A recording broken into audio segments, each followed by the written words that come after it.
Les gens parlent beaucoup d'inégalités dernièrement, au sujet du fait que les 1% les plus riches possèdent beaucoup plus de ressources que tous les autres.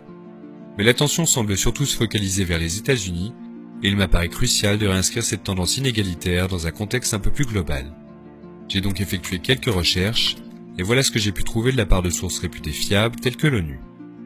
Eh bien, il s'avère que, si tout le monde s'accorde à penser que le système américain est effectivement complètement déséquilibré, la situation à l'échelle planétaire est en fait bien pire.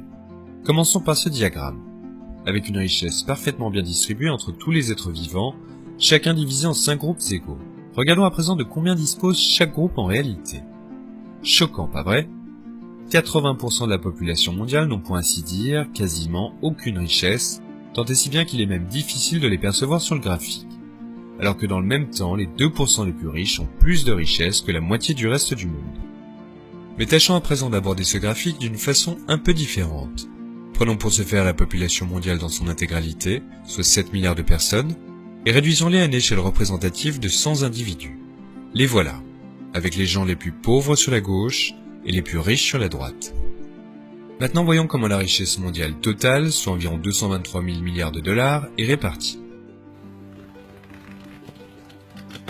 La grande majorité n'a quasiment rien du tout.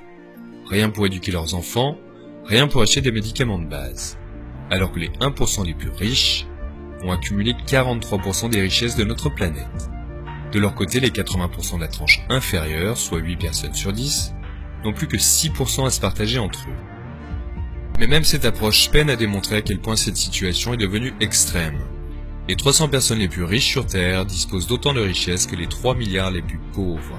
En d'autres termes, le nombre de personnes nécessaires pour remplir un avion de ligne de taille moyenne ont davantage de richesses que les populations indiennes, chinoises, américaines et brésiliennes combinées.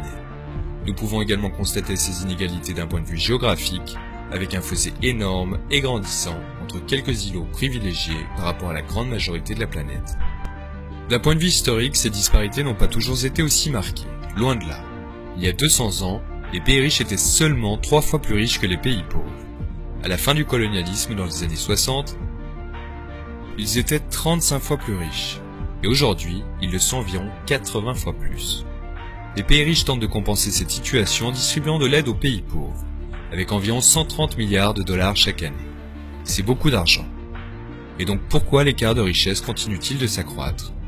Une des raisons que l'on peut avancer réside dans le fait que de grandes sociétés soustraient chaque année 900 milliards de dollars aux pays pauvres par le biais d'une forme d'évasion fiscale que l'on nomme le mispricing, et qui consiste essentiellement à manipuler les prix à la baisse pour échapper à l'impôt.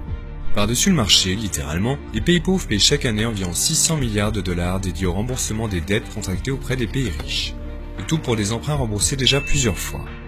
Vient ensuite l'argent que les pays pauvres perdent en raison des règles commerciales imposées par les pays riches pour s'assurer un accès à encore plus de ressources et à une main-d'œuvre toujours meilleur marché. Des économistes de l'université du Massachusetts estiment que cela coûte aux pays pauvres environ 500 milliards de dollars chaque année. Au total, ce sont plus de 2000 milliards de dollars qui circulent des régions les plus pauvres du globe à destination des plus riches chaque année. Les gouvernements les plus riches aiment à rappeler qu'ils aident les pays pauvres à se développer, mais qui développe qui réellement ici ? Même avec la meilleure volonté du monde, au vu de ces chiffres accablants, on ne peut s'empêcher de douter du bon fonctionnement de base de l'économie mondiale.